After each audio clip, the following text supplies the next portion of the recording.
लोक पचारे जे 10 वर्ष आपण भारतीय जनता पार्टी रे थाई केमिति दल छाड़ी आसीगले मु आपण आगे कि आपण एत संख्या रखती कहना चाहे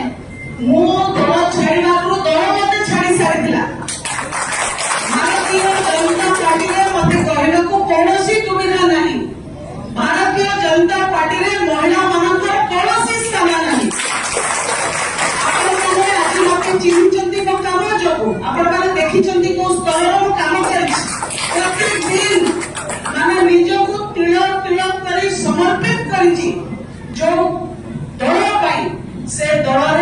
मो कौन स्थान नाला प्रधानमंत्री नरेंद्र मोदी कहले 33% महिला रिजर्वेशन भारतीय जनता पार्टी दे पारला कि दे पारला कि लोकसभा रे 21 रु मात्र 4 जन महिला को स्थान देचंती आ विधानसभा रे आपण माने आश्चर्य हेबे 132 आसन जो डिक्लेयर करचंती ता भितरो मात्र 9 जन स्थान पाइचंती आपण माने हिसाब करंतु 132 जन रो 9 माने केते परसेंट होउछ 7% रु भी कम 7% महिला को स्थान देची भारतीय जनता पार्टी ए कथा कहबे पे कि मु आपण मान पाखो को आसी